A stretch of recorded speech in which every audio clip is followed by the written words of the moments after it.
There is no love. Without greeting or preamble, said a friend who called when I was about to fall asleep. She recently broke up with her lover and needed to pour out her soul. Of course, you can love children, parents, cats, and dogs. Worst comes to worst, you can even love your work. Anyone and anything but men. My answer was exactly what she wanted to hear. I was a successful writer of women's novels, which is probably why my acquaintances willingly shared their stories with me, and everything they told me turned into material for new stories, and that was enough for me not to fall in love and waste my time and effort, lose my head, my will, part of my life, and even myself.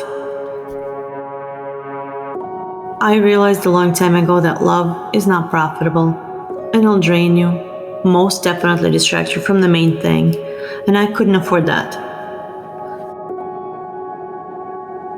I was so tired, I continued tossing and turning from side to side. I hardly listened to her talk, and to my shame, I didn't notice how I fell asleep. I woke up unexpectedly even before the morning came. I was awakened by a strange dream. It did not give me rest all day, tormenting me with an obsessive feeling that it wasn't a dream, and that everything did indeed happen, but in a parallel reality, in one of those backup options of my life. I dreamt that I was standing at a busy intersection next to a man. He had white pearled color hair. His eyes were like a dark velvet southern night, and he held my hand and smiled with a smile that was created only to be kissed. In that strange dream, I saw not him, not myself, but love itself. And in some strange way, I knew I was in Madrid. Anxiety did not let up, on the contrary. By the end of the day, it only intensified. I am flying to Spain in the morning, I finally decided. Of course, it was crazy, especially considering that I feared love more than fire. If someday I decided to write a novel about all this, it would begin just like that. But you don't speak up out loud about things that are priceless, unique or irreplaceable, even if it's only memories, and you don't share them with others. So there will be no novel.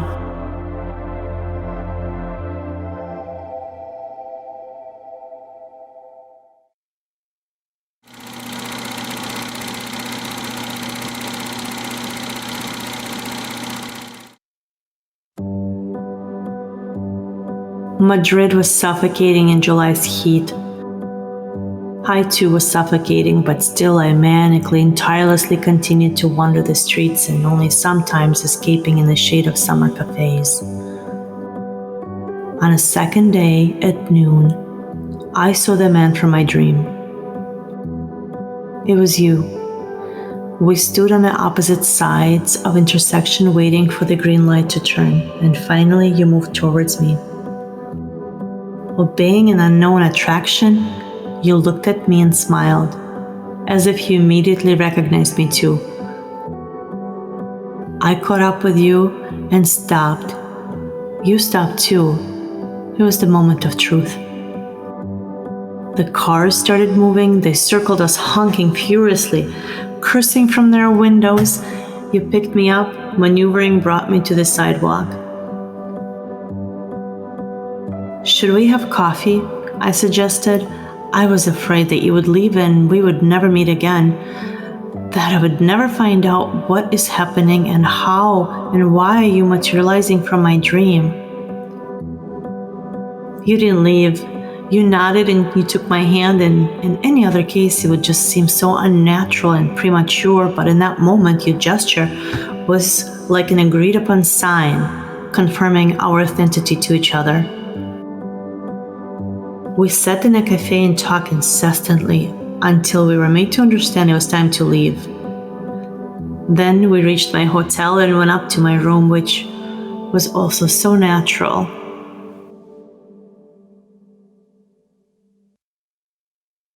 That evening, we were both pure, as once Adam and Eve moments before the fall. Pure. I had to fly out in the morning, so we had very little time to get to know each other. With the despair of greedy lovers, we intertwined bodies, whispered tenderness, and we were fed up. We would find ourselves in disbelief over and over again. You flew from New York to a science conference, replacing your colleague at the last moment, and I, driven by who knows what, rushed from Kiev to accidentally find you here in Madrid at one of the crossroads of the universe. We continued to wonder why fate brought us together, but how can anyone know those things? Of course, it's always nice to think about your great destiny, but in reality, everything can turn out to be much simpler. Perhaps they just decided to remind us of what love is, of what vexation of the spirit is.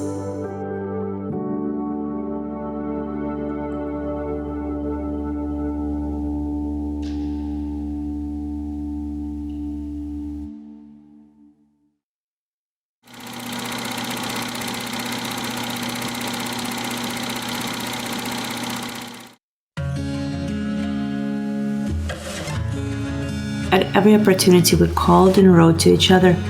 In the middle of the night, I woke up from this feeling that you touched me. I immediately sent you a message. Are you there?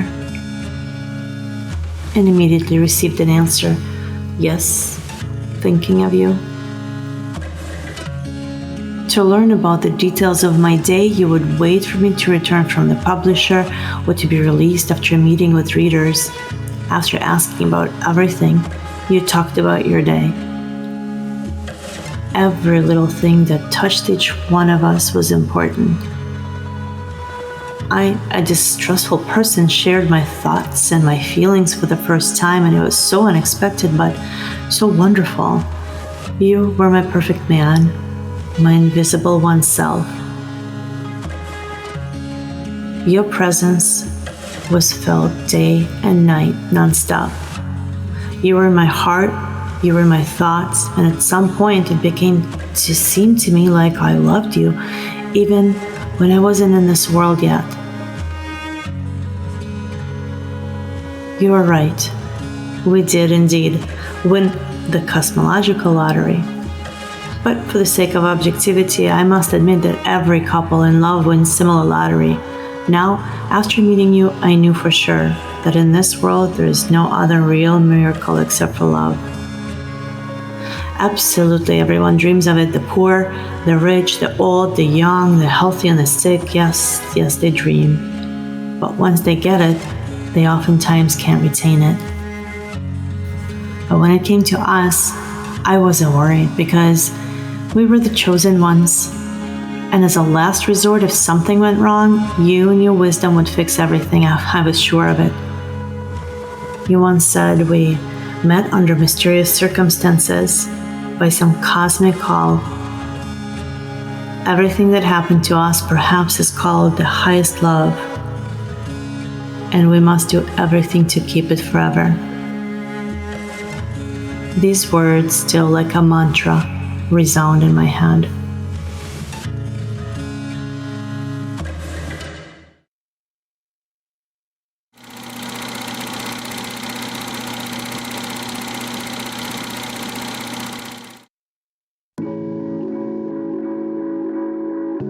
I was ready to fly to you, to live with you and love you until the very old age and hopefully die in the same day as you. But so far you've been very busy. I was angry. I didn't understand anything. Why is it that I'm not in a first place on your list of priorities? But if the roles were reversed and I had to choose between you and my career, the results would not be in your favor. And this discovery called everything into question, including my sincerity. Because when a person loves, all else shifts and gives way to the only truth. But on the other hand, love cannot be a sacrificial altar. Long story short, I found myself confused. And there was no time to figure it out. The deadlines for submitting the novels were fast approaching, and I had to dive into work. I was so busy that I didn't immediately notice how something started to go wrong. You called and wrote less and less. Perhaps you just got tired of my violent emotions.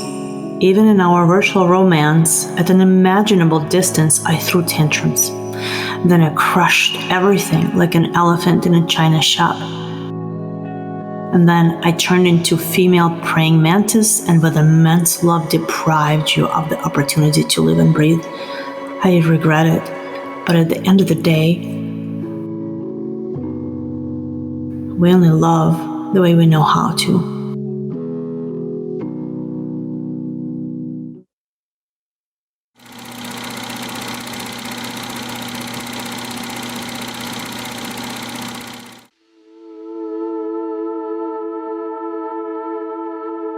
You were getting smaller and smaller, and my soul died more and more often, waiting for you to appear again and resurrected again, soaring above the heavens as soon as you would write or call. It was then that the contradictory essence of love became clear to me. It is death, and it is immortality. Always running from love, now I was afraid of losing it. It seemed to me that if this happened, I would no longer have anything to live for. I tried to find a compromise, convincing myself that it doesn't matter if you call, it doesn't matter if you love. The main thing is that you exist and that I love you. But all these conclusions were similar to the tricks of a fraudster. I loved you with the love of an owner. Having voluntarily became a slave to love, I tried with all my might to enslave you too. But it's not my fault. I'm nothing more than a product of culture, environment, and upbringing that shaped me as a person. Yeah, I tried to change, but everything takes time, which, as it turns out, I don't have.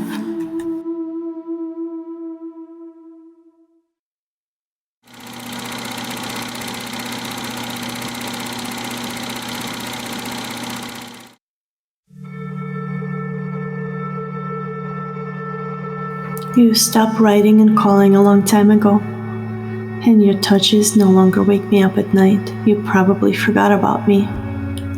And nothing can be done about it. A dance designed for two must be danced by two. For a long time, I kept waiting for you to appear again, suffered, and I was so unhappy.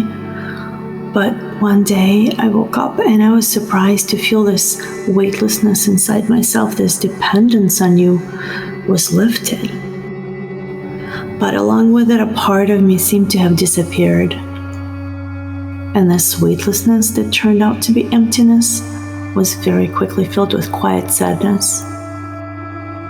Life, in spite of everything that happened, went on as usual, slowly returning to its usual course. And I tried to understand how could we allow this treasure to seep through our fingers like the most ordinary tap water. This is always so incomprehensible, especially when one still loves and the other no longer. But what's the point of being sad about it when our we long ceased to exist? Why ask questions to which there are still no clear answers to? Isn't it better to thank fate for what happened and live on, rejoicing in the present? My present suits me perfectly fine. Besides, I still love you, though without any expectations or conditions. I don't know how important it is to you anymore, but as before, you're always with me, in my heart. And as before, when I wake up, the first thing I do is greet you. I do it for myself. I just seems like the right thing to do. And every day is before I write you a message, knowing in advance that I will not send it.